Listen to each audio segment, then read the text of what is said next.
situation now is crisis of governance and imperative of reform.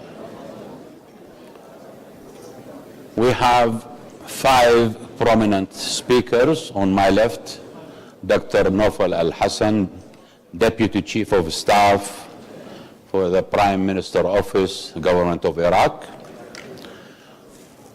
On his left is Armanj Rahim, Chief of Staff of the Council of Ministers for the Kurdistan Regional Government. On his left is Mr. Sherko Jawdat, Member of Parliament, also Regional Government of Kurdistan. And then we have Mr. Karl Gershman, President of the National Endowment for Democracy. And finally, Ms. Tamara Kaufman-Wittis, Senior Fellow, Center for Middle East Policy, Brookings Institution. I would like to remind ourselves that a month from now, it will be the 14th anniversary after the fall of the regime in Iraq, and almost 7 years after the start of the wave of the so-called, or what was named, the Arab Spring that started in North Africa.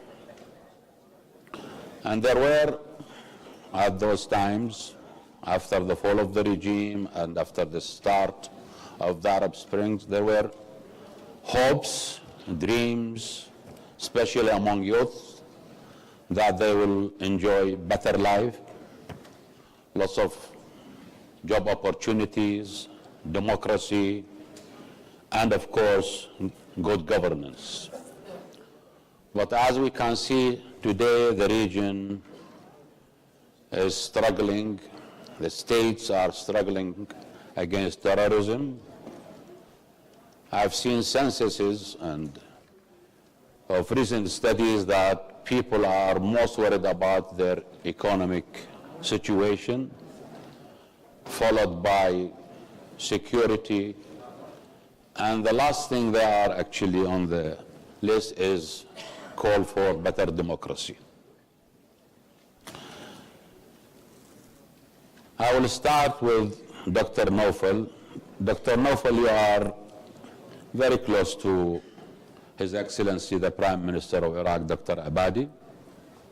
We know each other very well, and you are charged with following up reform, easing procedures, laws, implementations, and bylaws, and so on in Iraq. From your experience, where are we heading? What are the challenges? What are the successes? Please. But before I start, because we are short of time, each speaker will be given between 5 and 7 or maximum 10 minutes. And I hope you all stick to times. Then we will open the floor to questions and answers. Please, Dr. Nawfal. Thank you. Bayani Thani Bash. Good morning, everybody. صباح الخير. أخواننا القادمين من بغداد. Thank you very much for Dr. Barham, American University in Suleimania. It's my pleasure to be here. I'm amazed with what we can do if there is a commitment and if there is a sincere effort. We can have something similar to what we have it in the other part of the world. Speaking of governance, it's a kind of buzzwords. A lot of people talk about it, but I think I can start from what Professor Fukuyama mentioned. Democracy requires trust. What we have specifically in Iraq and probably many other parts of the region, there's a lack of trust. Lack of trust with the traditional system.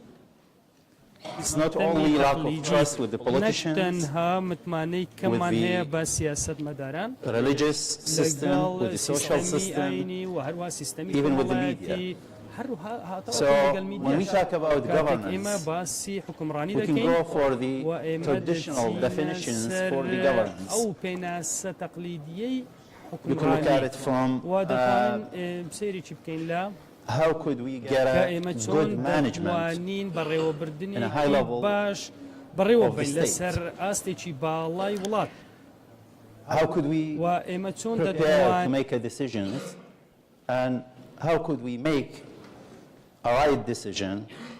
How could we implement these decisions harmonically? And how could we reassess the implementation process and correct what we think in the beginning that's the better thing for management.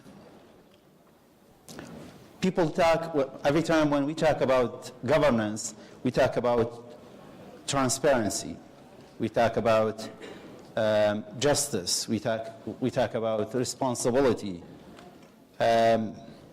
We talk about how could we utilize our resources in a better way. Unfortunately, in Iraq, and I'm not going to go to what happened after 2003, a lot of people here are probably more familiar with what happened more than me. But I'm going to focus on what happened last 2.5 years, specifically after the Mosul fall and also when the recent government formed.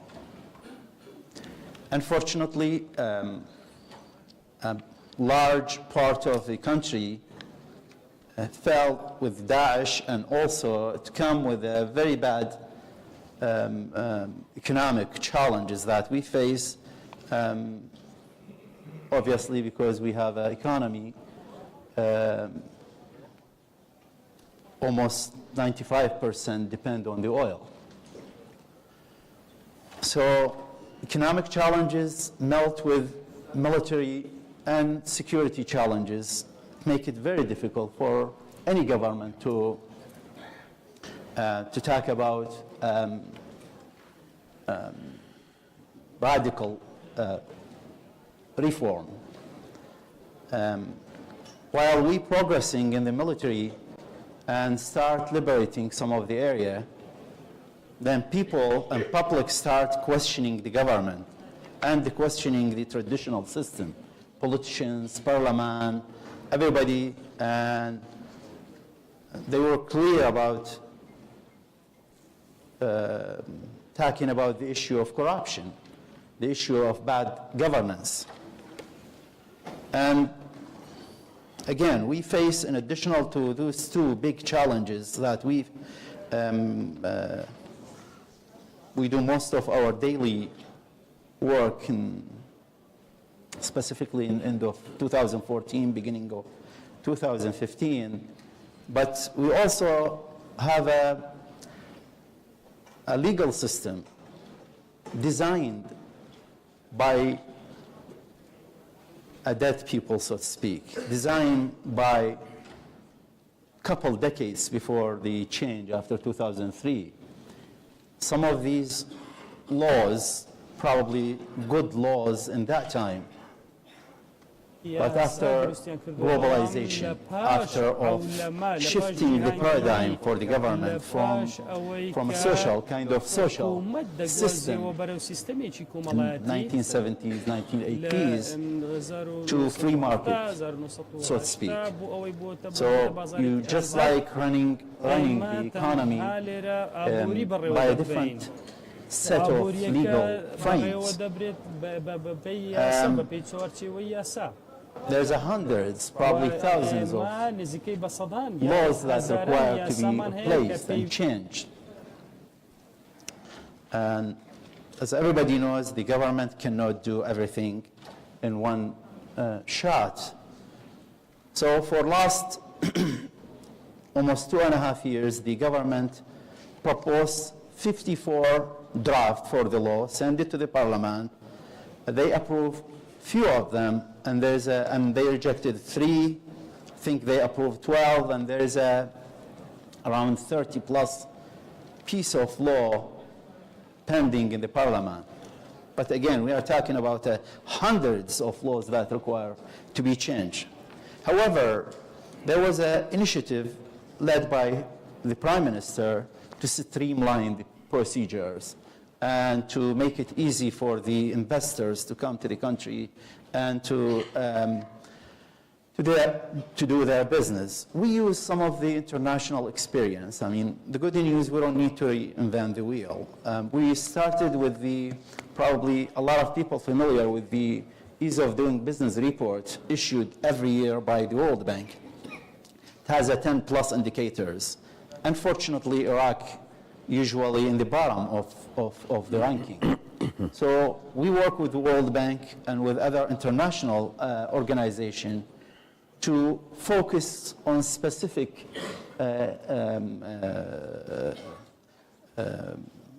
issues raised by the index. And we are continue working, starting with the starting business and how you can get a license, how you can get a credit, how you can export and import through border. But this is one small part of it. With economy run by cash, paper, manual, you cannot imagine anything other than the corruption.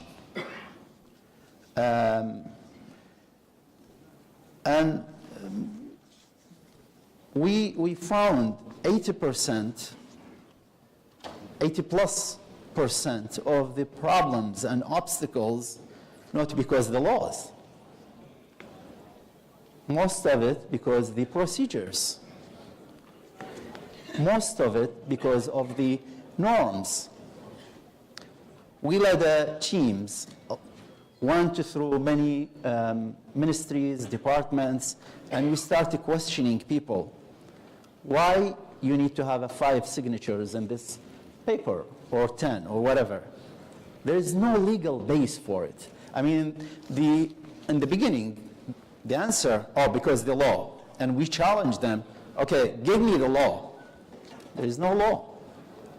And sometimes there is a misinterpretation for the law.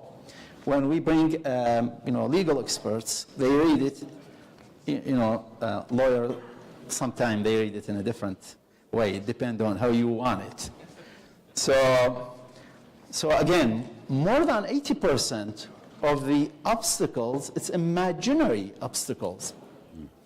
So we went through this, and a lot of process to require months and sometimes years. We try to shrink it 2 weeks or days. However, it's probably not enough. So we went through another thing, which is electronic government. And again, it's a very easy thing to say it. We heard a lot about electronic government, but when it comes to the implementation, it requires a lot of training, and it's not just like importing equipment or computer, or just set the system and let people work. We inherited a very large government. We are talking about almost 4 million people working directly or indirectly with the governments. Probably we don't need less than probably 20% of them, and even less. So you cannot fire those people. So you need to work on a very long-term strategy, how you can shift the attention of the population from work with the government to work equal in the private sector. And again, that's require shifting the mentality, not just the officials, but shifting the mentality for the private sector itself.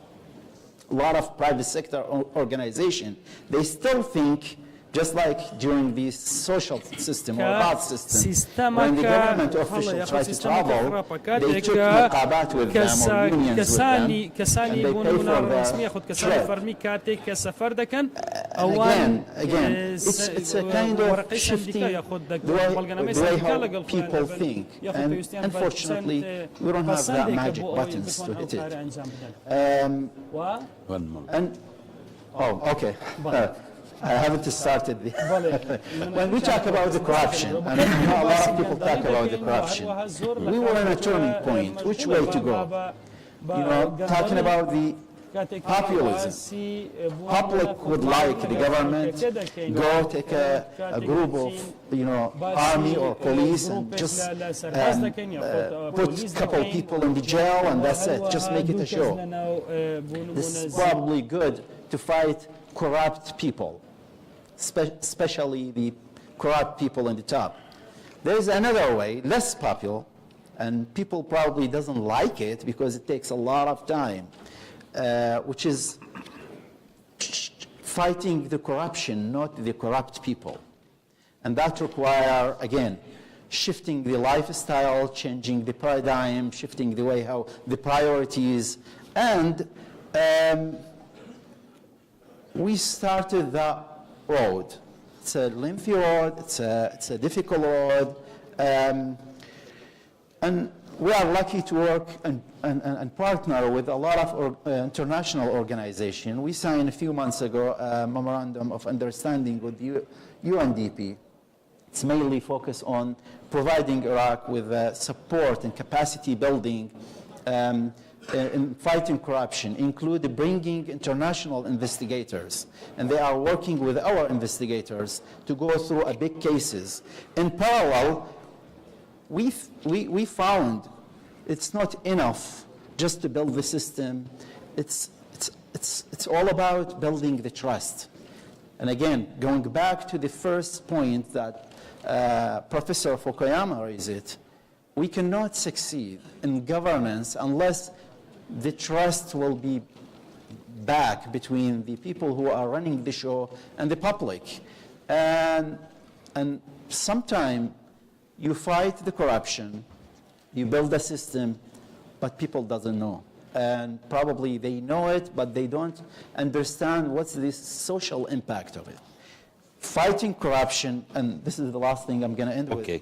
And reform, generally speaking, reform, it requires political commitment, not only political desire, but it requires a political commitment and social environment, pushing for the reform, but this is not enough. The most important thing, there is a bill need to be paid for the reform. We cannot reform unless we accept the price of the reform.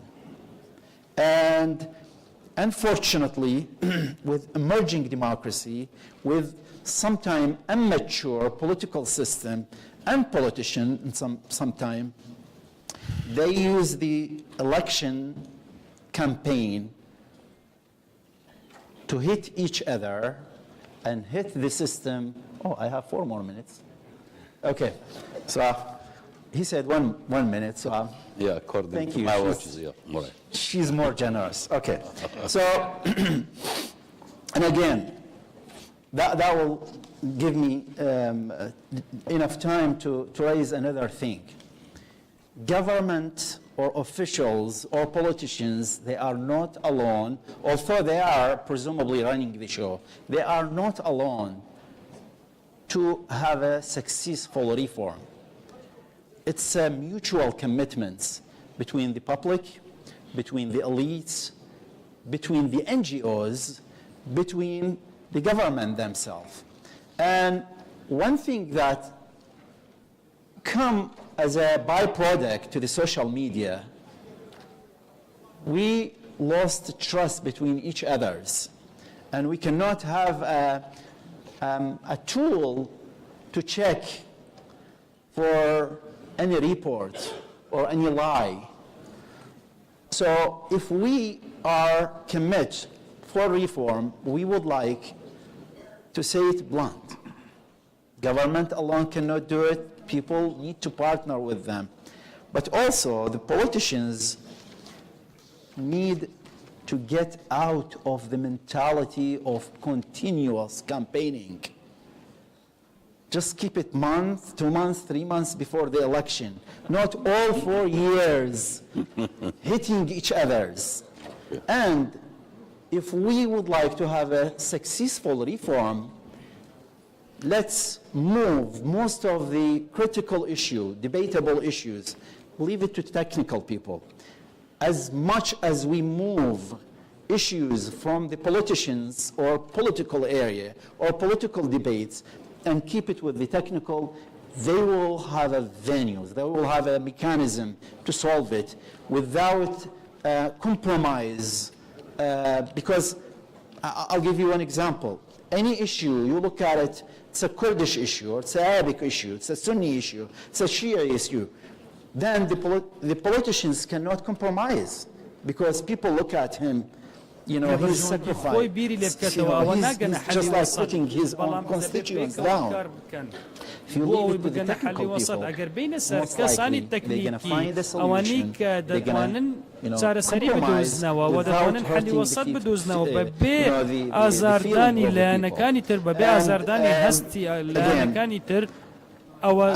people. Now I will end with the وتكان كوتاي بيدينم با أقدر نوي برئيس فوكوياما بروفيسور فوكوياما وهروها من بينك برئيس دكتور عباد دكتور قباد برسياري ليكر people don't get this direction. كخلق بم أرست هذا والسيستم وسياسة مداران وهروها traditional tribes going in this direction, the other direction. What's the solution? His answer is closer and similar to I had a pleasure to have a lunch with Professor Fukuyama yesterday. We talked about this. I smell revolution. And again, it's not only in this region. I smell social problem unless the elite find that solution. He said, unless there is a shock. So what's needed? We are heading to chaos. Unless both part of the equation, the elite, their institutions, open themselves to the new generations and understand they cannot run the show in the same old-fashioned tools. New generations and new communication tools brought new realities. We cannot solve a new machines with old tools. Okay. Thank you very much. Well, thank you very much, Dr. Naufal. Yeah. I'm sure you raised many important points, but I would like to share a few thoughts based on my experience working as chairman of the Advisory Commission for the Council of Ministers for more than 8 years about the laws, reform of laws, legal. We actually inherited 27,000 laws and bylaws. Based on experience of other countries, Italy in the 60s, South Korea later, they looked at a package of laws. They brought the, you call them technical people, the professional people, and they looked at the laws, judged those, and they measured them. Are they useful? Are they anti-democracy? Are they needed or not needed? Do they need amendments or do we need new laws? And then they came out with a package of deletion or cancellation of a package of laws and introduction of the newly needed or amended laws. In our parliaments, I know a number of parliamentarians are here from the federal parliament and of course from KRG. We have, and actually I wrote to our parliament in Baghdad proposing this idea. They did not take it. They could do it either by changing their bylaw, okay, Nizam al-Dakhili, or introducing a law by which they can handle a package of laws and not going this slow procedure, law after law, and it will take years to reform the legal system of Iraq. So this is I'm proposing, but I would like now to move to our second speaker, Mr. Rahim. He is also the Chief of Staff of the Council of Ministers in the Kurdistan Regional Government. You heard Dr. Naufal. Do you have similar problems? What are you doing? How is the Council of Ministers succeeding in handling those issues or different issues? You have... Thank you very much. First of all, I would like to thank you, Dr. Thamer, for organizing and managing this panel. It's a very important panel. The Kurdistan region really now is passing many essential and huge crises, but I think the most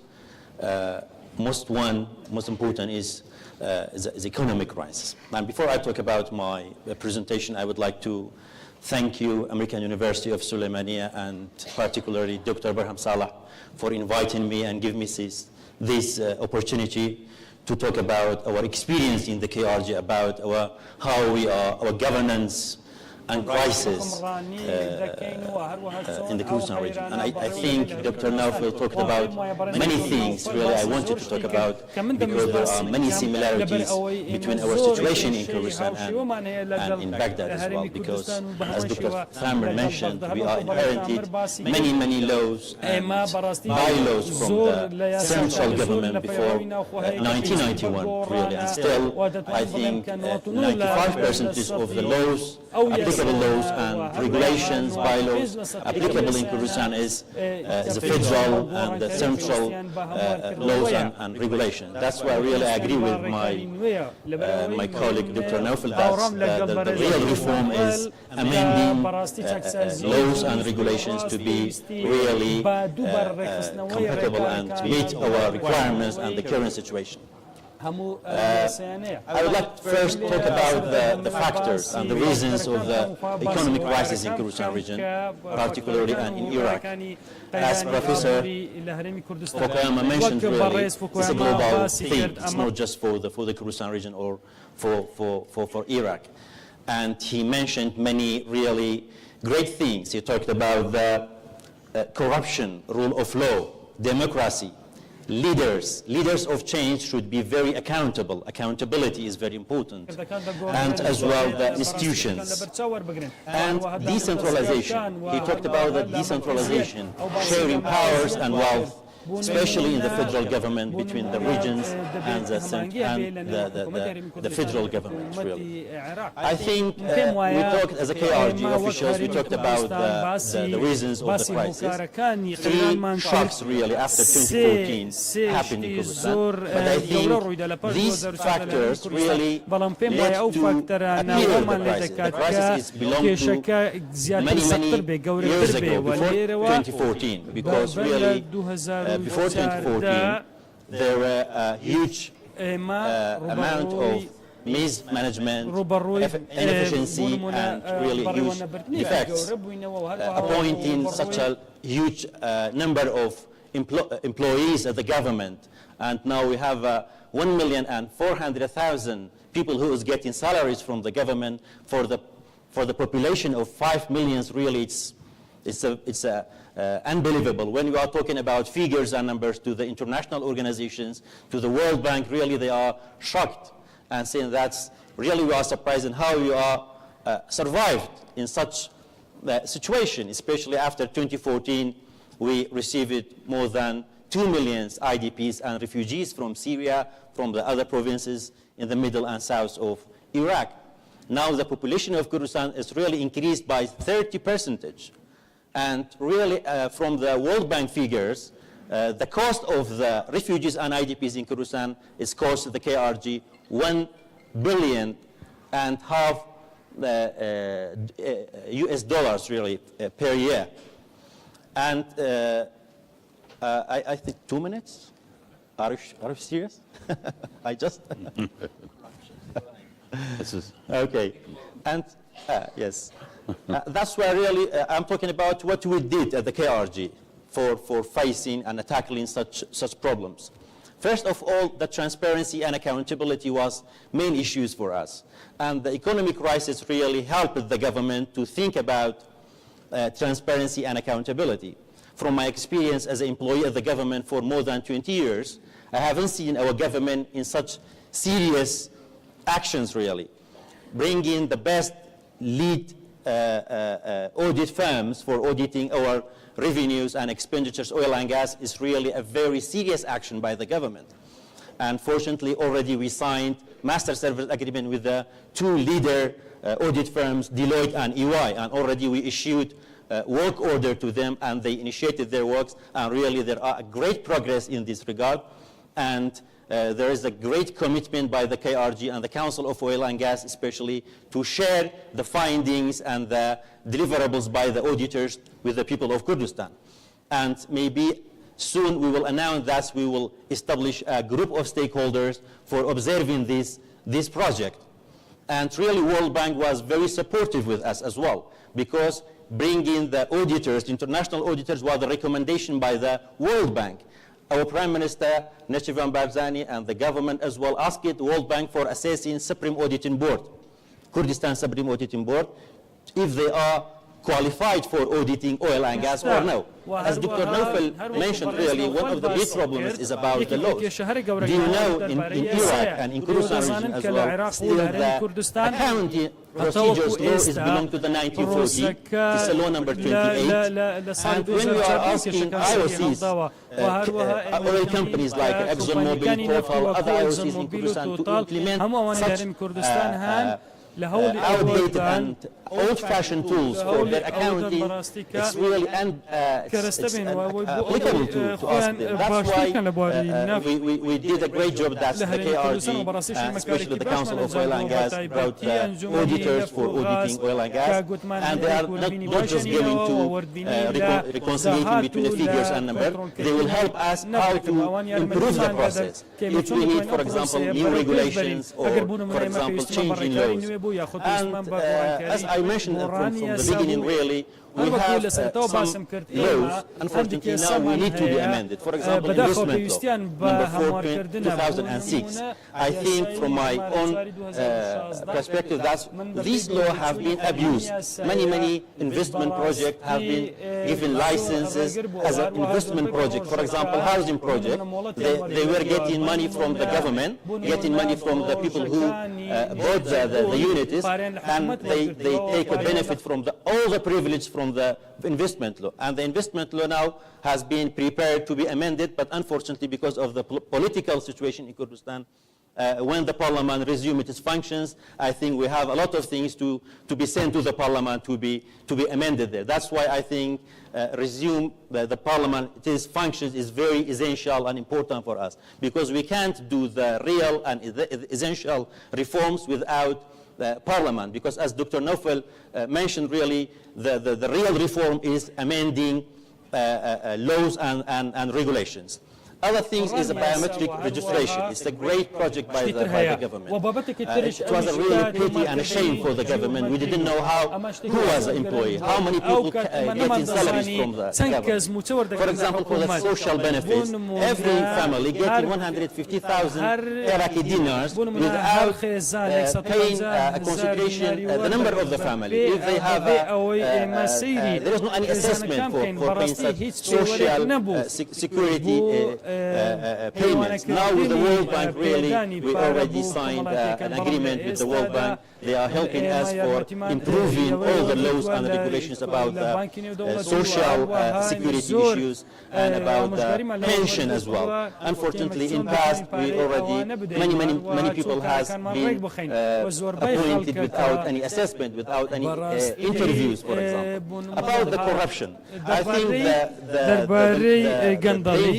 the most dangerous thing about that's really tackling with the reform is the corruption. I think when I was a chief of staff to Abraham Salah, we fixed the cabinet, fixed cabinet. We already established the office of the anti-corruption and good governance.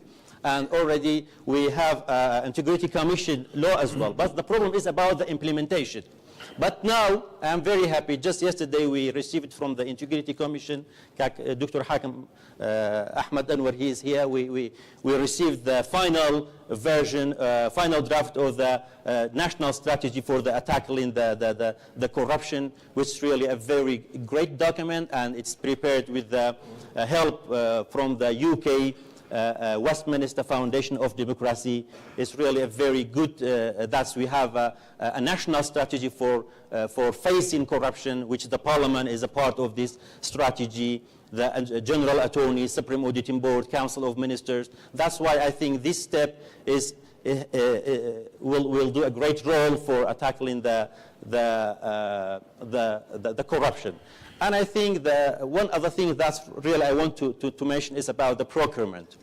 Our Ministry of Planning just last year issued a new regulation and bylaws about the public procurement, because unfortunately before 2014 we haven't any modern procurement law, and the most corruption was in the capital projects really. And that's why I think having PPP regulations, public procurement regulation, is really playing a great role for tackling the corruption and prohibiting corruption in the future. And other things really about the austerity. As a KRG, I think austerity is not a reform. The reform is we need, for example, doing changing laws and regulations. About austerity, really, if I compare between the 2013 and the 2016, in 2013 our public expenditures was 18 Iraqi billion dinars. In 2016, till the 1st of August, was just 5 trillion Iraqi dinars. That's already reduced public expenditures by 50%. And the payroll system really, it's very painful for our employees, and especially for the civil service sectors, because we continue to pay Peshmerga and the security forces their salaries 100%.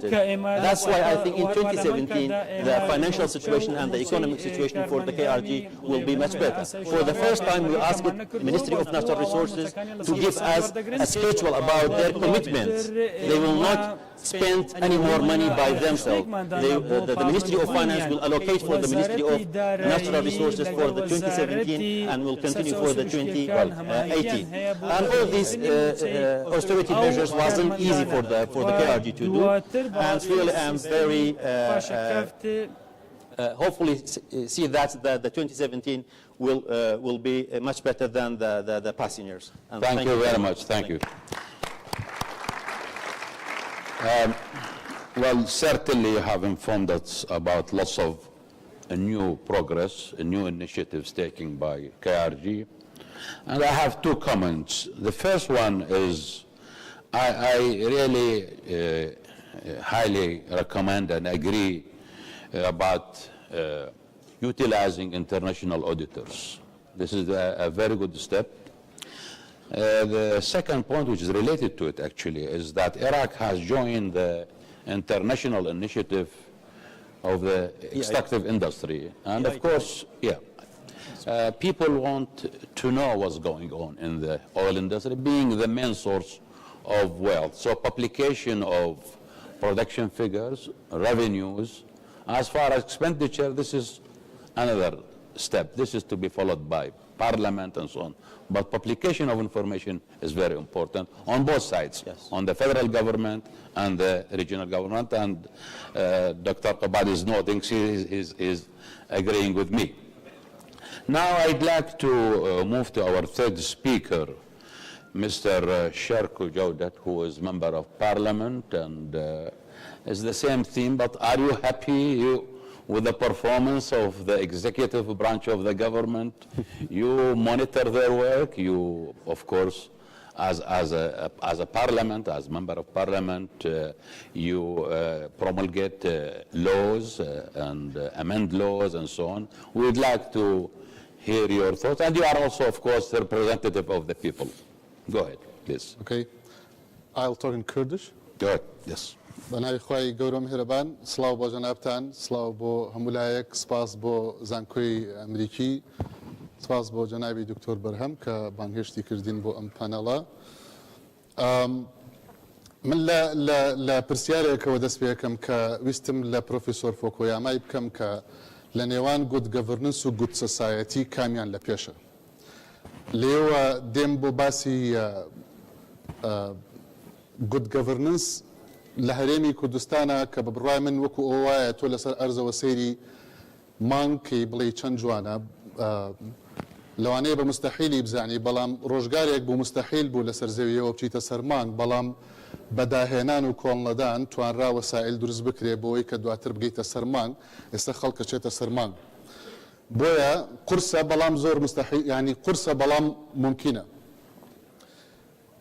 واقعی ئێمە بە بڕوای من لە نێوان ئەوەی کە ئایا حکومڕانی ئەبێ دروست بێ ئایا حکومڕانی دروست پێویستی بە کۆمەڵگەی دروست نییە ئایا پێویستی بە پاڵپشتی کۆمەڵگەی واعی نییە نوێنەری کۆمەڵگەی واعی نییە قائد و سەرکردەی واعی و پێگەیشتوو نییە ئەژنا حکومڕانی دروست هەر لە خۆیەوە دروست نابێ لەبەرەوە حکومڕانی دروست پرۆسسێکە ناتوانین تەنها بە داواکاری بهێنینە دی پرۆسسێکە ئەبێ ئیشی بۆ بکرێت کە بەداخەوە ئێمە لە عێراق و لە هەرێمی کوردستان هەڵەی استراتیجی کرا لە بەڕووبوونەوەی بنیادنانی ئەم پرۆسێسە کە سەرەتاکەی لە پێکهێنانی کۆمەڵگەیە کە 100 ساڵە ئەڕوخێ 100 ساڵە تاریخی عێراق سیرکەین بە هەرێمی کوردستانیشەوە کەسایەتی و عەقڵیەتی ئەم کۆمەڵگەیە دائەڕمێ لە پاڵیا عیلاج و چارەسەر و ئیشکردن لەسەری دیار نییە مەفقودە ئەگەر شتێک هەبێ هەوڵێک هەبوو بێ بۆ حکوومەت و بۆ حکومڕانی بووە نەک بۆ گود سۆسایەتی لەبەرەوە کۆمەڵگەیەک تا ئەم لەحزەیەش ئەوەی کە من چاودێری بکەم کۆمەڵگەیەک دواکەوتووە داڕوخاوە متمانەی بەخۆی لە لاوازیایە ناتوانێت ئێستا ئیستیعابی ئەوە بکات کە ئێمە پێی بڵین گود گەڤرنسی بۆ داهێن لە کاتێکا لەوانەیە بەپێی پێویست نەلی تێگەیشت بێ نە هەنگاوی بۆ نابێ گود گەڤرنس پێش ئەوەی کە خواست بێ جۆرێکە لە ثەقافە و کەلتور یعنی من دوێنێ لێرە لەم نوخبەیە بەڕێزێکم بینی کورسەکەی خۆی هێنایە یەکێک لەو مەمەڕانەی کە هاتوچۆی تیاکرا لە نێوان دانیشتوانە لە فاهمی خۆما بیرم لێ کردەوە لەگەڵ هاوڕێکەمە وتم باشە ئەمە بۆی بچێتە پێشەوە ڕێگەی هاتوچۆی بەشداربووان ئەگرە بەس بۆی خۆی بچێتە پێشەوە ئەمە نخبەیە کەوابێ ئەم کەلتورە ئەبێ چاک بکرێ ئەم کەلتورە ئەبێ بگۆڕێ ئەبێ چاک بکرێ گود گەڤرنس بەڕێزان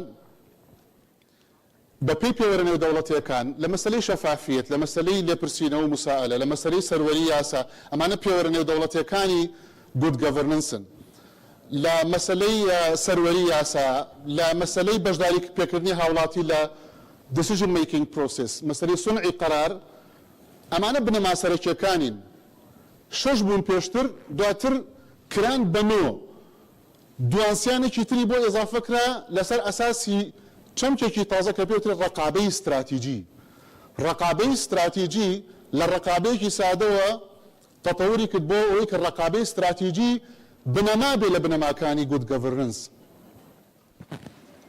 بۆیە معالم و دیاردەی عکسی گود گەڤرنس یعنی لەبری حکمی ساڵح حکمی طالح معالمی هەیە حکمی دروست ئەم پێوەرانی هەبێ حکمی نادروست پێوەی هەیە چۆن بیناسینەوە یەکێک لە پێوەرەکانی یا یەکێک لە دیاردەکانی حکمی نادروست ئەوەیە کە مەساڵحی عام و مەساڵحی خاص جیا نەکاتەوە لەیەکتری و سیستمەکەی سیستمێک بێ بە ئاسان جیاکاری نەکرێت لە نێوان مەساڵحی خاص و مەساڵحی عام هەروەها ئیطارێکی قانونی هەبێ ئەم ئیطارە قانونیە ڕێ بدا بە فەساد واتە فەسادی مقنن بێنێتە کایەوە فەسادێک کە سیستم ڕێی پێ بدا فەسادێک کە سیستم لەبری ئەوەی کە کۆنترۆڵی بکە ئاسانکاری بۆ بکە ئەوە معالمێکی ترە لە معالمی حکمی نادروست یەکێکی تر لە هێماکانی حکمی نادروست ئەوەیە کە سیستمێکی اقتصادی منتجی نەبێ بەڵکو جەخت بەرەو ڕەیعیەت و بەرەو پارەی ئاسان بکاتەوە و سیستمەکەی سیستمێک بێ ڕێ بدا بە پارەی ئاسان لە ڕووی داهاتی نەوت و ئەوانی ترەوە بەڵکو ڕێگیر بێ لە بەردەمی علاقاتی ئینتاجی و سیستمی ئینتاجی کە بتوانێت لەسەر زەریبە و لەسەر ئینتاج و لەسەر مەصنع و ئەو جۆرە شتانە علاقاتی ئینتاجی پێک بێنێ معلمێکی تر و هێمایەکی تر ئەوەیە کە هەدر هەر سیستمێکی حکومڕانی هەدرتیا وازەح بێ ئەوە پێوەرێکە پێمان ئەڵێ ئەم حکومڕانیە نادروستە هەروەها مەسەلەی ئینفۆرمیشن معلومات کە نەخرایە بەردەست معلومات کە نەهاتە دی معلومات لە سێکتەرە هەستیارەکان نەگەیشت بۆ پەبلیک من ئێستا دەسم پێ کرد ئەڵێ 2 دقە نازانم هەردوو دقەکەت پێوە بزانم معلومات کە نەگەیشت بۆ پەبلیک یەکێکی ترە لە معالمە خەتەرەکان ئەوەی کە ڕوویدا لە نێوان پەرلەمان و حکوومەت لە هەرێمی کوردستانە بریتی بوو لەوەی کە مجتەمع وعی و تێگەیشتنی گلۆباڵیە لە وەسائلی سۆشیال میدیا و لە وەسائلی ترەوە تێئەگا لە دنیا بینی ئەکا حکوومەت وەسائلی تەقلیدی و دواکەوتووە ئەم خێرا داواکارەکانی زۆرە ئەویش خاو ئەڕوا فریای ناکەوێ ئێمەش نوێنەری ئەو خەڵکەین کە داواکارەکانی بە سورعەتی بەتیشی زیاکە و بەرامبەر حکوومەت بوونێتەوە کە یاسای مکافحەی فەسادی یاسای تەدقیقی 40-50 ساڵ لەمەوە پێشە کلاش ڕوویدا بەرە ڕووبوونەوە ڕوویدا بۆیە یەکێک لە هۆکارەکانی پەخستنی پەرلەمان بریتی بوو لە تێنەگەیشتن لە یەکتری یەمە سەر ئەوەی کە قسە لەسەر ئەوە بکەم چی بکەین من بەڕاستی زۆر حەزمە کرد پرۆفیسۆر فۆکۆیاما پێمان بڵێ چی بکەین بەڵام دوای ئەو پرسیارە ئەوەم بۆ تۆخ بەوە کە هەر ئەبێ خۆمان بیکەین هەر ئەبێ خۆمان چاچیکەین ئەوە پرۆفیسۆر فۆکۆیاماشمان هێنا هەر خۆمان ئەبێ چاچیکەین ئەوەی کە خۆمان چاچیکەین یەکەم ئەبێ ژینگەی گود گەڤەرنەنس دروستکەی بۆ خۆمان ئارامی شەڕ نەکەین بەر یەک نەکەوین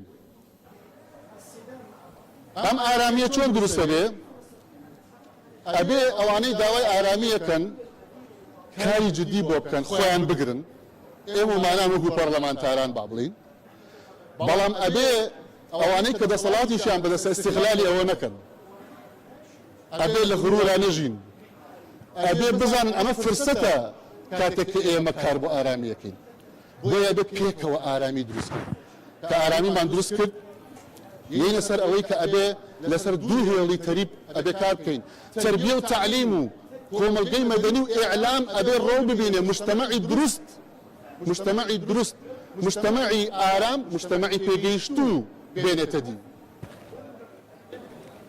ئەو قیادەیی کە تەمسیلی ئەو مجتەمەعاکە پەرلەمانتارە وەزیرە سیاسەتمەدارە هەر کەسێکە ئەوانەی کە ئەبێ کلیلەکانیان پێبێ ناکرێ لە اقتصاد و لە سیاسەت و لە ئیدارە نەزانن ناکرێ نەزانن عقودی نەوتی زەرەری چییە و قازانجی چییە و چۆن ئەکرێ و چۆن ناکرێ ناکرێ لە قۆناغێکە ئیمزا بکرێت لەسەر مجموعەی عقود دواتر بە ملیارات دۆلار بدۆڕێنێ میلەتەکە ناکرێ بۆیە ئەبێ تەمسیلی کۆمەلگە قیادەی کۆمەلگە ئەبێ کەسانێک بن تەکنۆقراتی سیاسی بن بۆی بتوانن ئەوە تحقیق بکەن نظامی حکم لە هەرێمی کوردستان و لە عێراقیشە پێویستی بەوە هەیە کە خوتە و بەرنامەی نیشتیمانی هەبێ بە زووترین کات و ئەو قوانینانەی کە پێویستە طبعا بەتاکید ئەبێ پەرلەمان کارا بکرێتەوە بەتاکید ئەبێ مؤسساتی حکومڕانی مەرحەلەی ئاشتی دەست پێ بکەن پێکەوە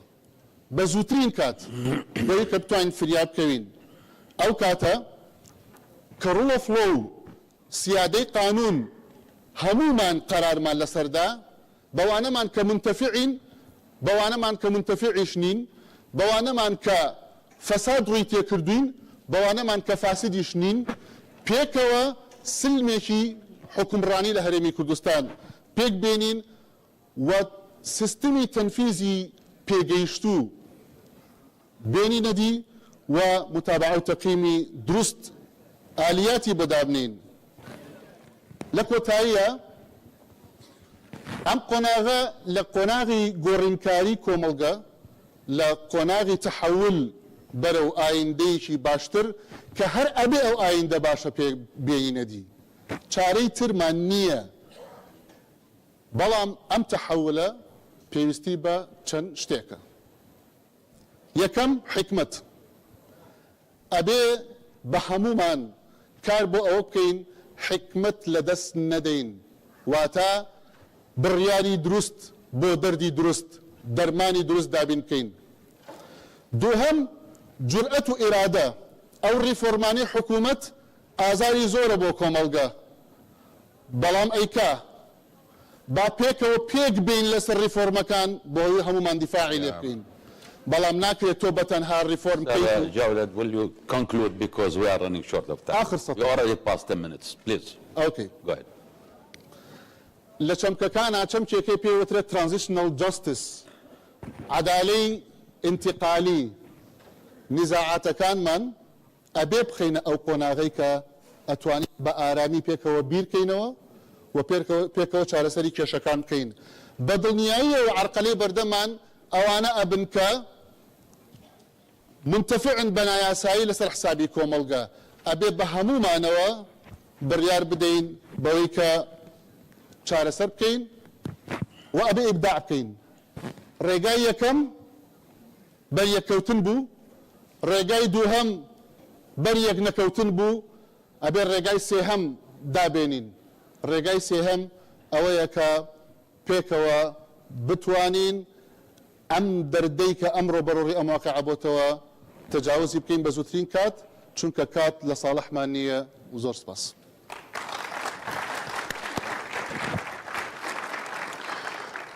Thank you very much, Mr. Sherko Jawdat.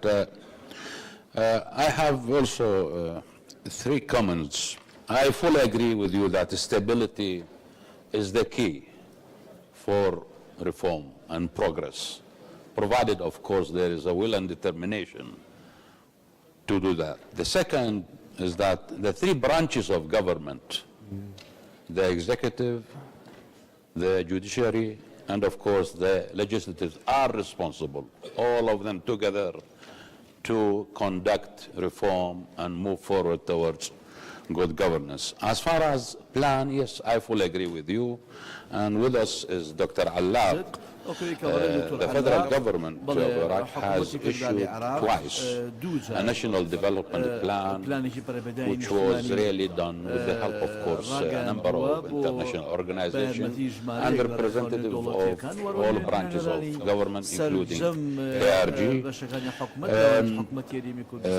The first one was for the year 2010-2014. Second one, 2014, 2018, or 13-17.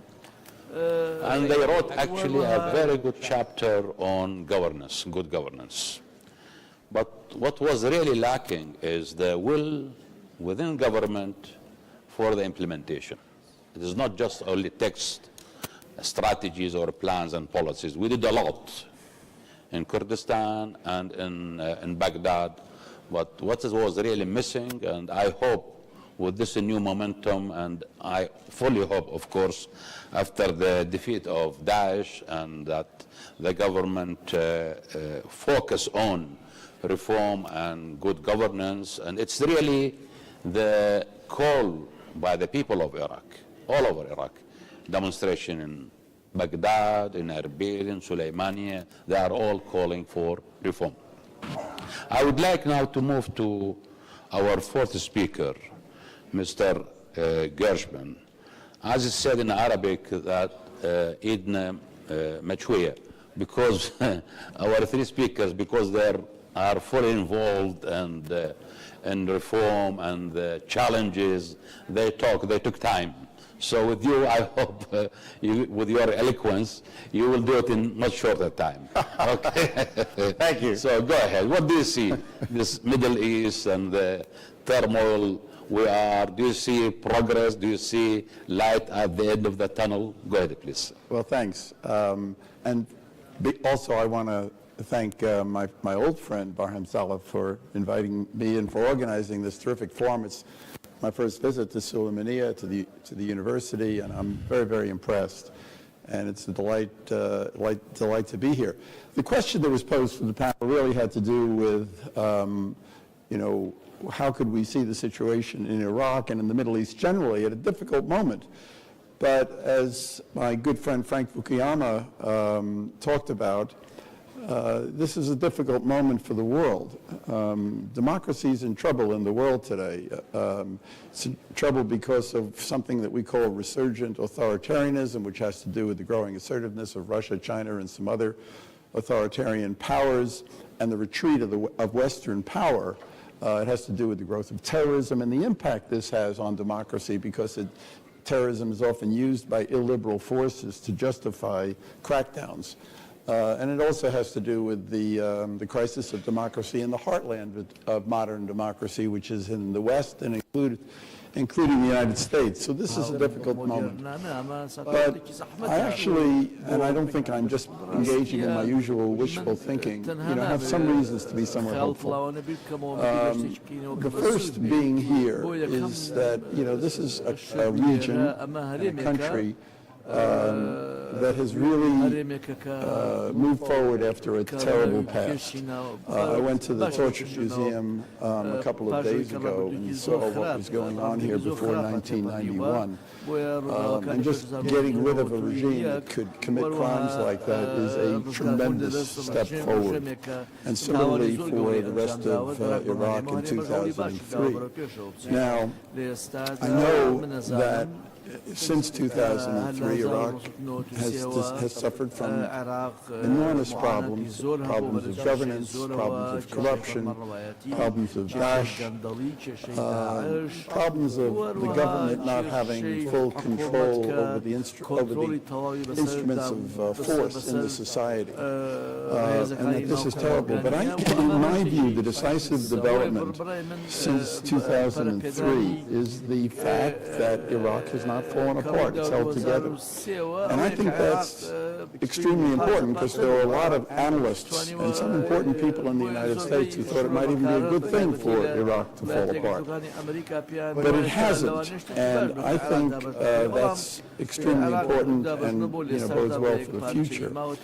And finally, I'm somewhat hopeful, because here, more so than in a lot of other places in the world today, there is space for civil society to work and to develop and grow. Democracy is a very, very long-term process in developing a culture of democracy, and it requires small steps, and often it requires the work of civil society. You can't deal with a problem like corruption, which people were talking about, unless you have journalists who are prepared to really investigate about corruption, unless you have a court system that is going to bring people to justice. I met with one of the groups that we support here the other day, the Democracy and Human Rights Development Center. They were founded 15 years ago, and they really are working to monitor the courts and to help the justice system here reform and to become successful. So this is an important groups like the Iraq Civic Action Network and many, many other groups that we support, I think are essential for the government to succeed. Within the NED, and I might just say that Frank Fukuyama is not only a friend but also a board member of the NED, and he brings the kind of concerns that he discussed here this morning to the NED board. He often talks about the need for state capacity. But we're not a governmental institution, we're a non-governmental institution. We work with civil society, and we look at how civil society not only can increase the demand on government to perform, but also maybe help work with government to increase the supply of governance. And how do you find the proper balance? These are questions we struggle with between supply and demand, supply of the government capacity and then demand for government services, for government accountability. These are difficult questions, but we struggle with them all the time, and I think civil society has a very essential role to play here.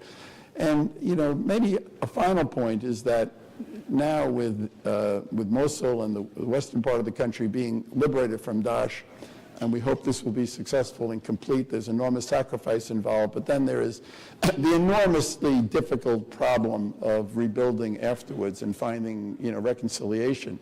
And we have a special contingency fund now, which we're applying to try to support work that is being done in Nineveh, in Anbar, in Saladin, to try to really start the process of recovery. So, for example, we were supporting one group, Al-Tahrir, which is working with young people. Another group, the Iraqi House of Success Network, which has groups of young people all over the country, but is supplying really committed and enterprising young people to try to help the situation in the western part. And then we have 4 institutes, the NDI, which worked here a great deal with the parliament in Iraq after 2003, which has done a public opinion survey in and around Mosul to try to begin to develop a plan for governance, an inclusive and responsive plan for governance based upon the attitudes of people in the region. The Republican Institute is working with the Nineveh Governorate Councils to try to make it a functioning local legislature for the province. We have a business institute which is working with the private sector to try to develop task force to develop a plan for economic recovery in the region, and a labor institute which is working with trade unions and workers to try to defend worker rights. This is all very important, and I believe that it's going to be very, very difficult, but if Iraq can make it, if it can continue to hold together, and if it can make it, it will be extremely important for the whole region. I mean, having a beachhead for democracy in Tunisia is extremely important for the region, but for Iraq to succeed, this is, in my view, of even greater significance. It's a country that is more strategically important. It's a divided country, and if you can work out your divisions, Iraq could become a model for how to work out these divisions, these sectarian divisions throughout the region. So I think it's just extremely important. Maybe one final point. At the third panel yesterday, Mafat al-Rubai made the point that it's important to fight the ideology of hate, and you need to offer an alternative narrative. Frank talked a little bit about this in the context of the clash of civilizations, and we've always said that it's not the clash of civilizations, it's the clash within civilizations. And this is incredibly important, and we in the United States have to understand that this battle cannot be fought, cannot be won without Muslim educators, without young people, women in the Muslim world who are prepared to fight this battle. And we find at the National Endowment for Democracy strong commitment, not only in this country, but throughout the region, to trying to develop young people and others to offer an alternative narrative, to compete with the narrative of hatred, to have a narrative of success in the modern world, a narrative of inclusiveness, a narrative of achievement. And I think it's possible. I think this should be our goal, and I think we need to do this together because we as a country have an enormous stake in your success. Thank you. Thank you very much, Mr. Gershon. Yes, certainly you have raised very important points, and one of them is, of course, the role of youth. It is said about Iraq and other states in the region, these societies are young societies. Youth constitute 1/3, that's between 15 and 29 years old, 1/3 of the society, and another third up to 45.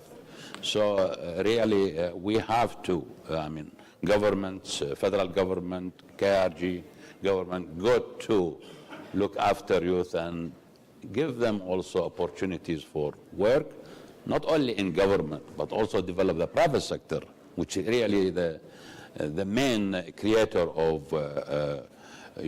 jobs. This, of course, lead to the points that was raised by Dr. Naufel about improving work environment in the country as a whole.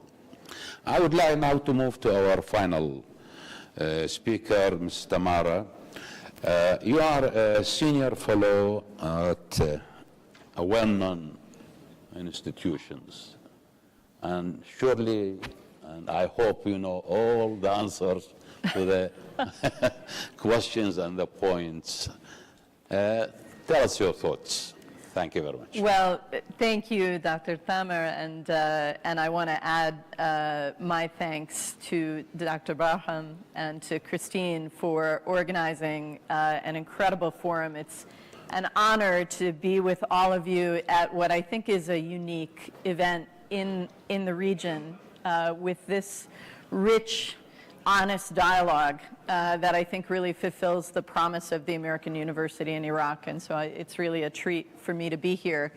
I'm so glad as well that the Suli Forum has put the focus not just on the urgent challenges of terrorism and conflict and security, but on the underlying challenges of which terrorism and civil war are the symptoms.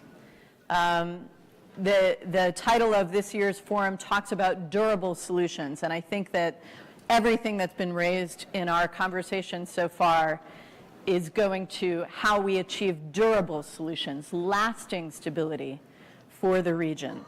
The deficits in governance in the Middle East are an old story. Okay? No one in this room was unaware of these challenges before the Arab Spring. And no one in the region is unaware of them today.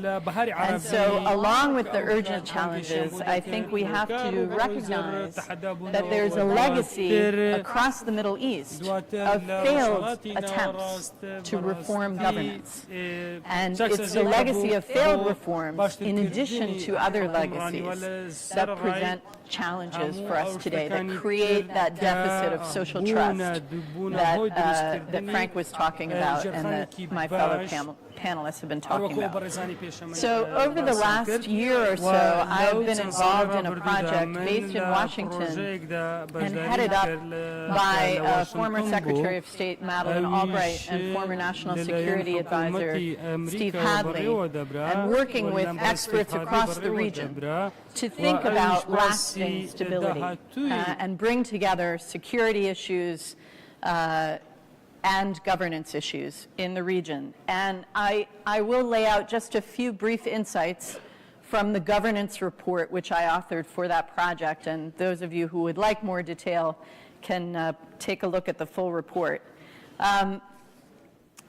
First, on this point about the legacy of failed reform, I think that if we're going to learn from the lessons of the past, we have to recognize what hasn't worked. The United States, Europe, the G8, all tried to encourage reform in this region over several decades prior to 2011.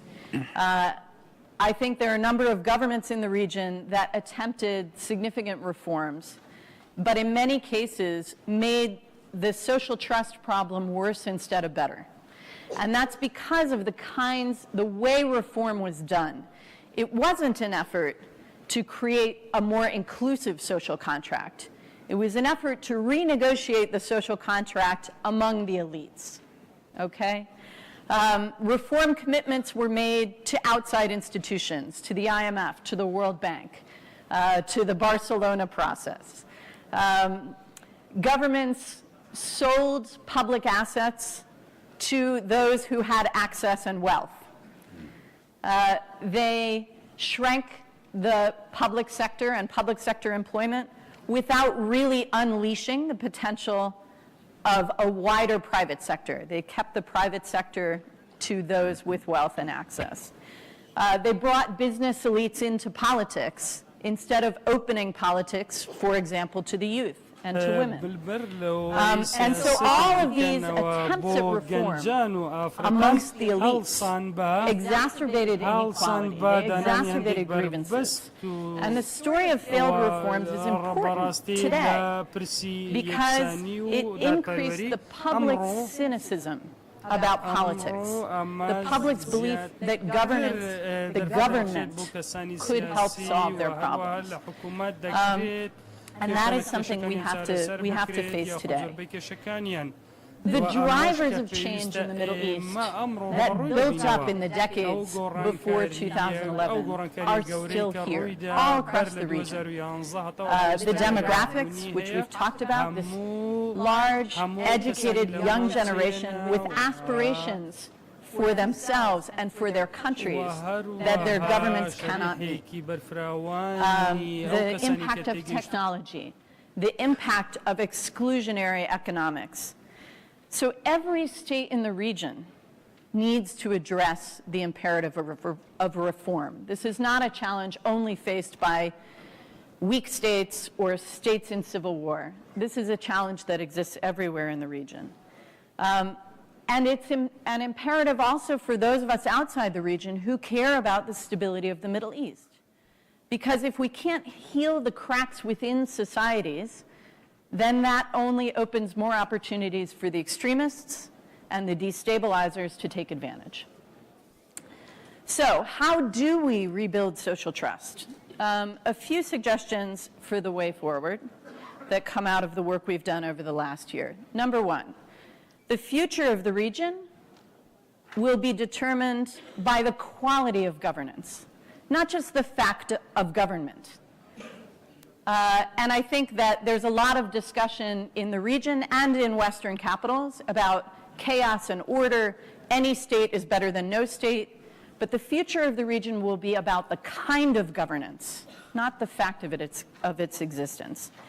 Frank was talking about Russia, an effective state, but not a modern state, not a state with rule of law, not an inclusive state.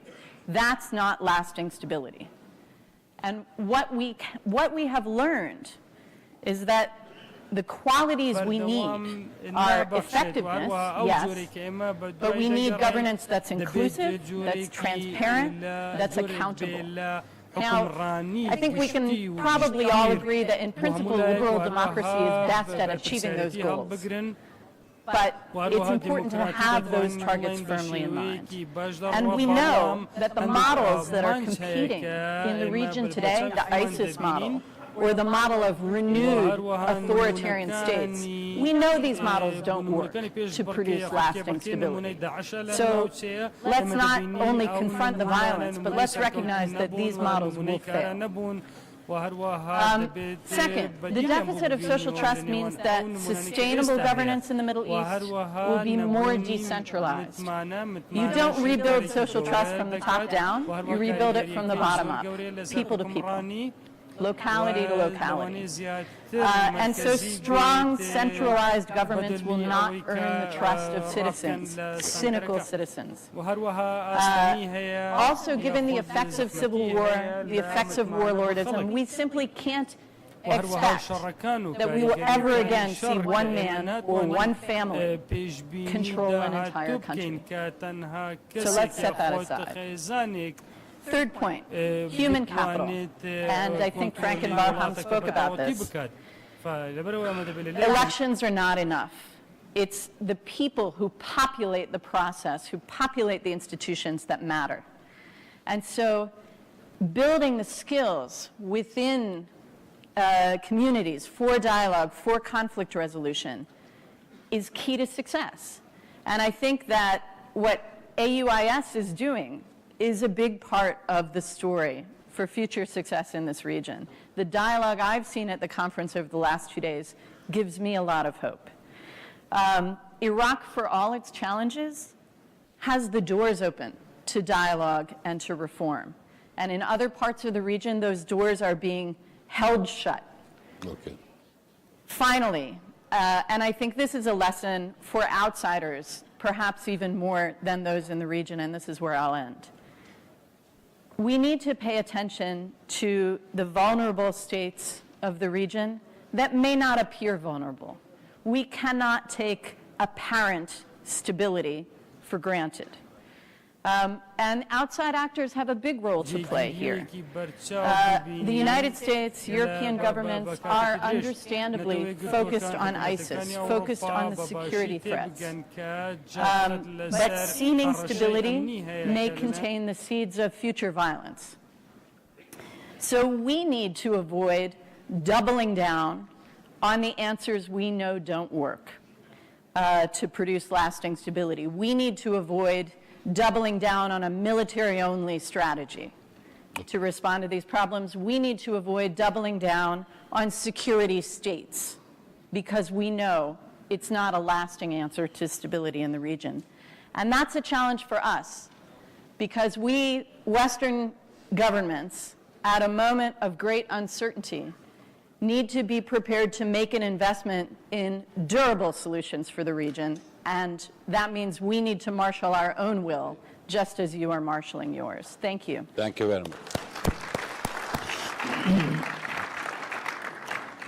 Well, ladies and gentlemen, thank you very much for your patience. I would like to, before I start, I would like to see Christine, the boss. How is our time?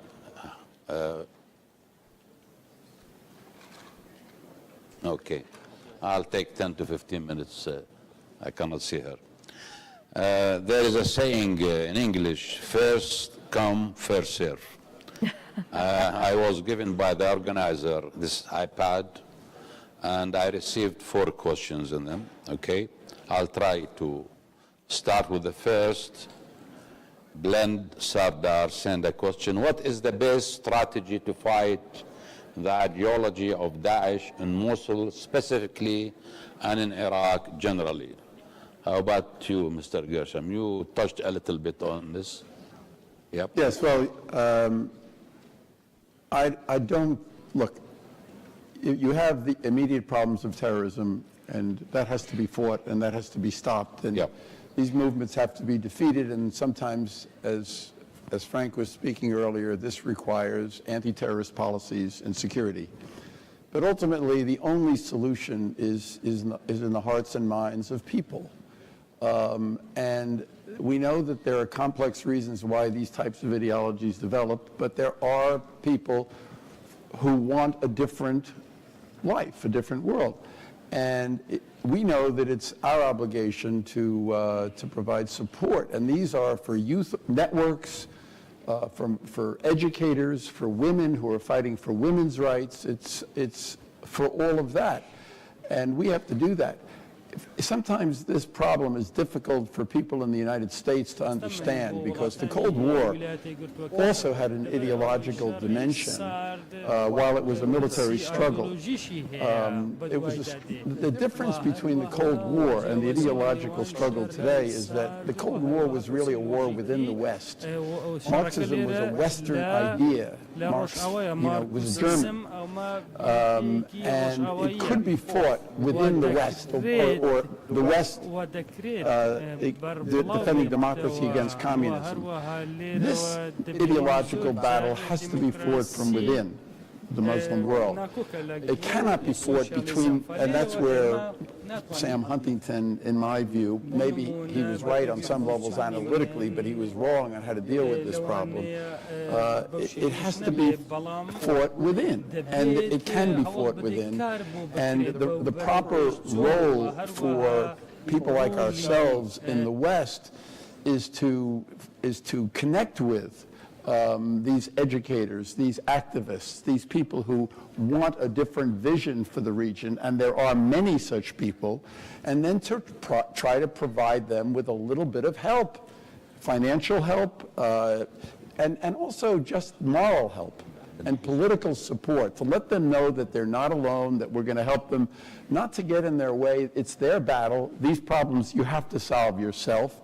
But we have an enormous stake in your, winning this battle. Thank you very much. Actually, this is not new. I mean, Daesh, of course, is the worst and the fiercest type of terrorism we have faced in the area. But if we go back to recent history, to Egypt, at Takfir wal-Hijra, they also started.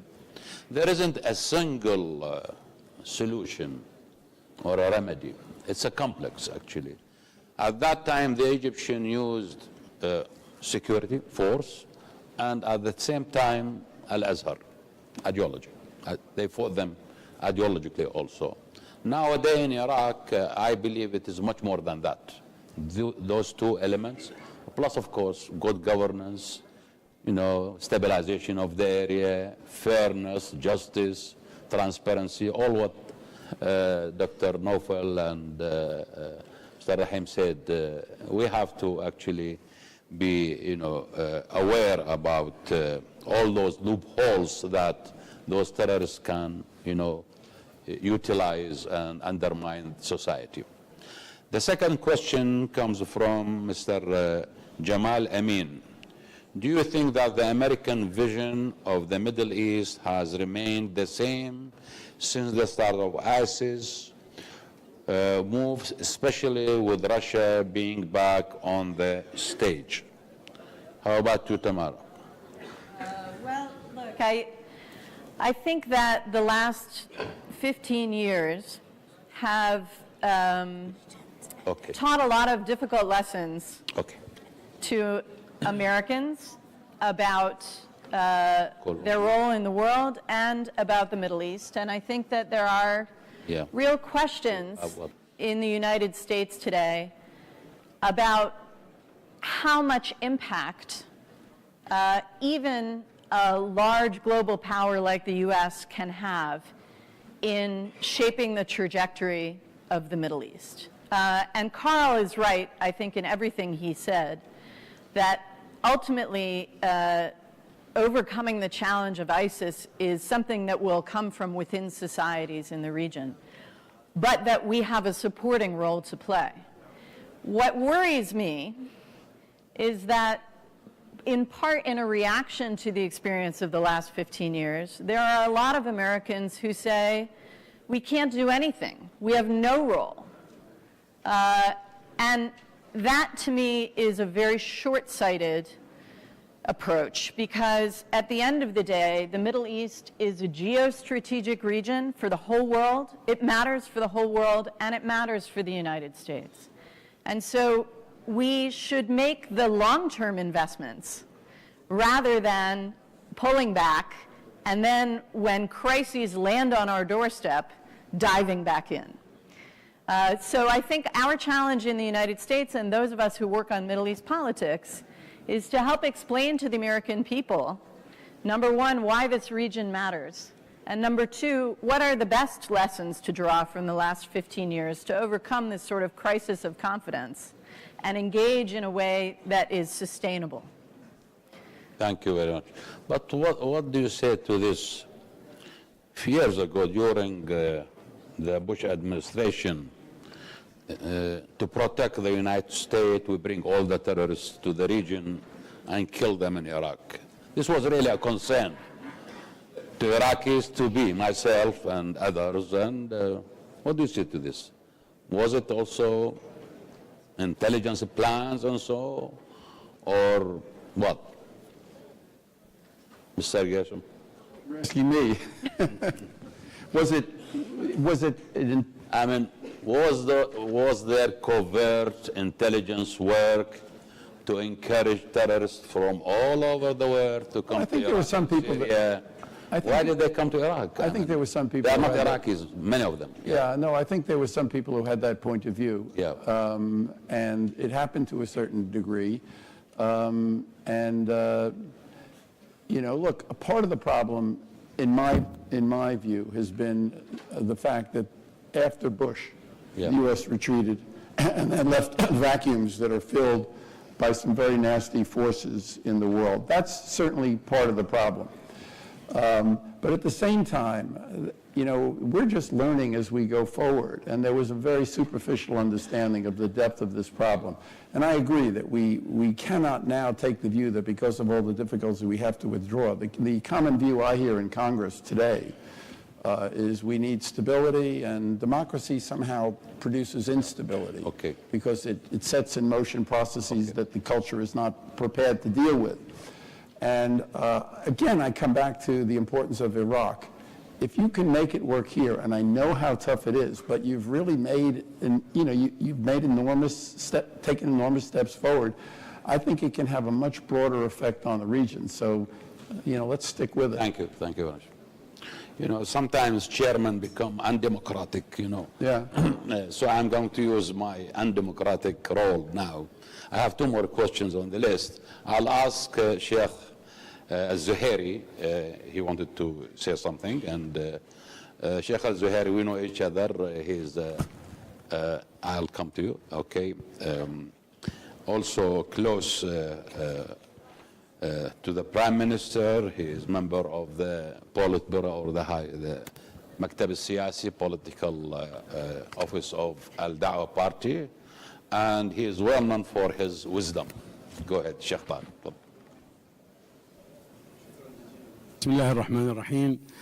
أشكر الأخوة في الإدارة والقائمين على هذا الملتقى المبارك، وأخص بالحديث في مداخلة الأستاذ الدكتور نوفل في موضوع الإصلاحات والعناوين التي ذكرها، وهي عناوين كبيرة جدا توازي أو تضاهي العملية العسكرية في مواجهة الإرهاب، لأنه تحدث عن معالجة موضوع الفساد وهو ملف ضخم، وموضوع البطالة أو الترهل، وموضوع مواضيع أخرى مثل مواجهة الأزمة الاقتصادية وغير ذلك.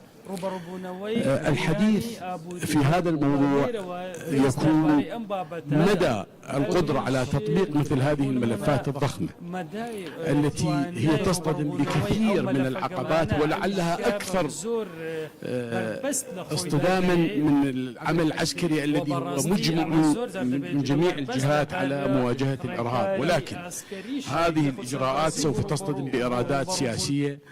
هل السؤال هكذا يكون تحديدا إلى الدكتور نوفل وإلى مكتب السيد رئيس الوزراء والقائمين عليه، أنه هل هناك تسويق لهذا المشروع مجتمعي أو اجتماعي يتناسب مع الإجراءات؟ لأنه كما تحدث الدكتور الغضبان ثامر حفظه الله، والأخ أشار إلى أيضا الأستاذ نوفل، أن المجتمع هو جزء من عملية الإصلاح. هل هناك عمل مساوق أو يوازي هذا الإجراء الضخم؟ هذا أولا. وثانيا، هل هناك فريق مخصص ومؤسسات تقوم بمثل هذه الملفات وعلاج هذه الملفات؟ لأنه القضية ليست قضية تنظير بقدر ما هو تطبيق وتفعيل لهذه النظريات، نجاحها بمقدار تفعيلها.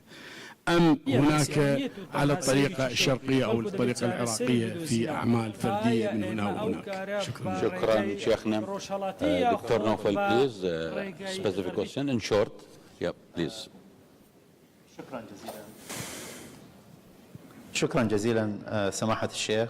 سؤال مهم. الحقيقة الدول لا تبنى بالأمنيات فقط، وإنما تبنى ببرامج مثل ما تفضلتوا.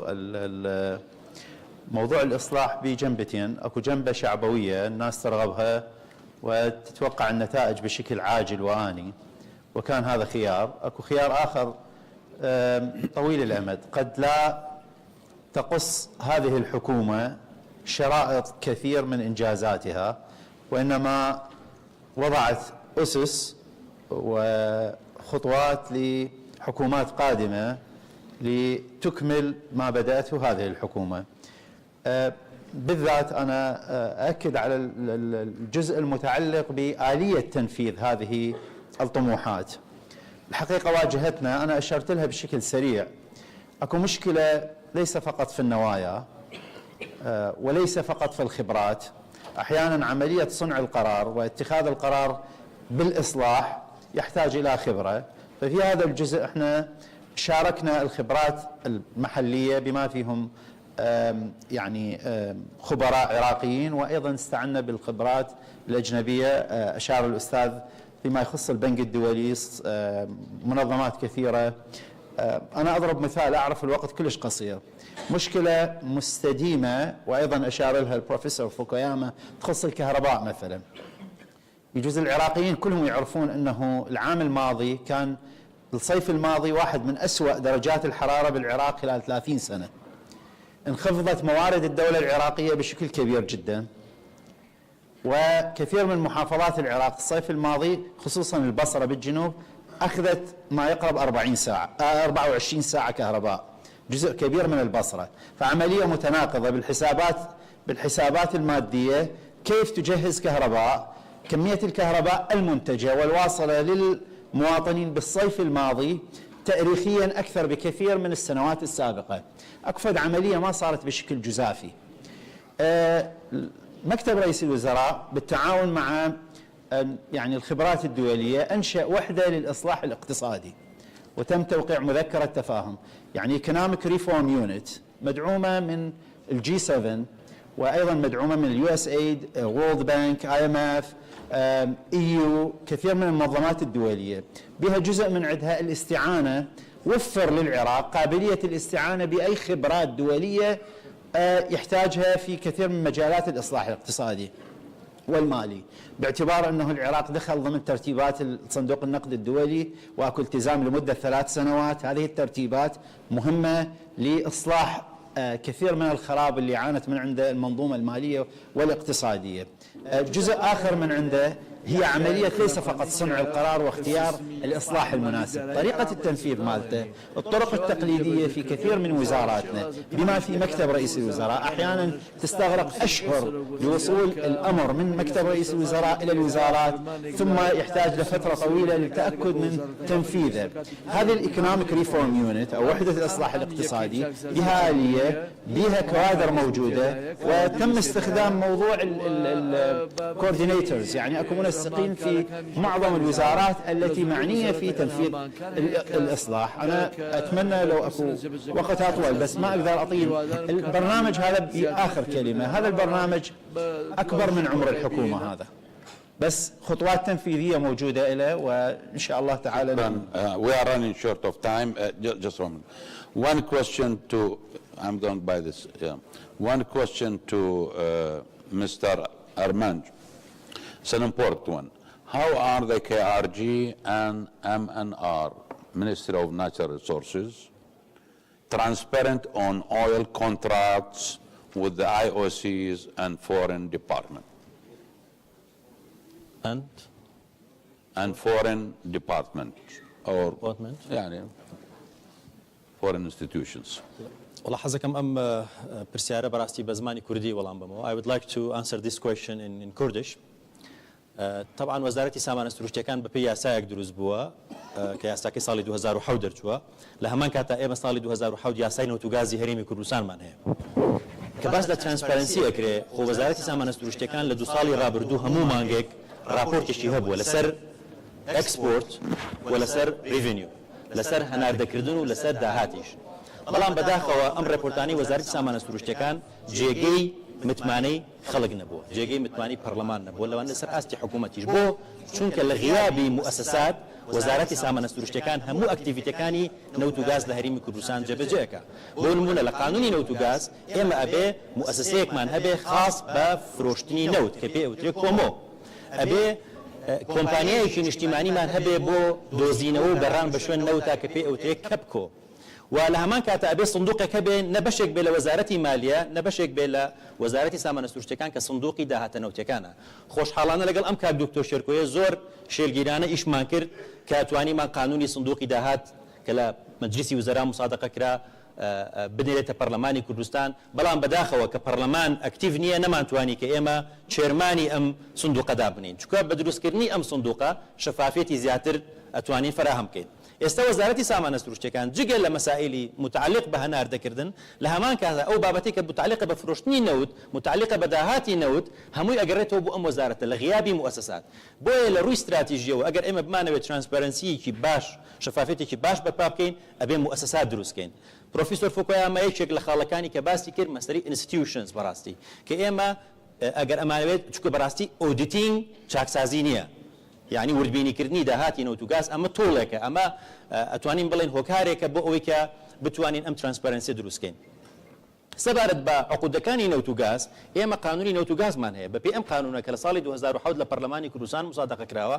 رولي وزارتي سابنا سورشتكان دز نشان كراوا هر شكل مؤسساتاناش كباسم كره بهمان شيوا استل غيابي ام مؤسساتانا وزارتي سابنا سورشتكان عقدكاني مفاوضات لسر كردوه او بريباريشني كردوه او امادي كردوه انجمني نوتوغاز مصادقه لسر كردوه ام عقداني كراون هر هموي بويا كبجار همو بوكو تكست ديردرا بو پەرلەمانی کوردستان و کاتێک کە لە سەردەمی کابینەی 6 بەڕێز کاک دکتۆر بەرهەم ساڵح سەرۆکی ئەنجومەنی وەزیران بوو، من بەڕێوەبەری نووسنگی بەڕێزان بووم، من خۆم هەموو تێکستی عەقدەکانم بردە پەرلەمانی کوردستان.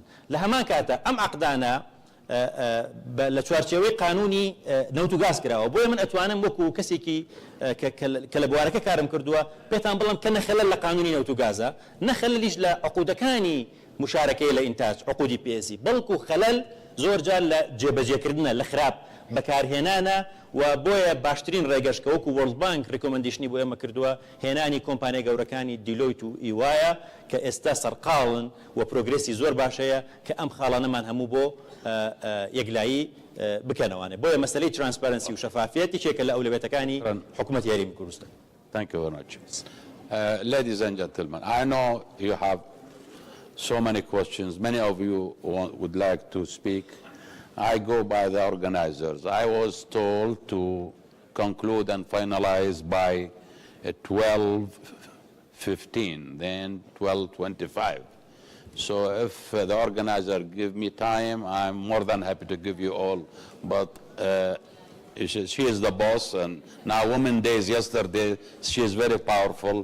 I would like by the end to thank all our speakers. I would like also to thank those who asked and remarked, and thank you very much for your patience. Thank you very much. I just wanted to announce.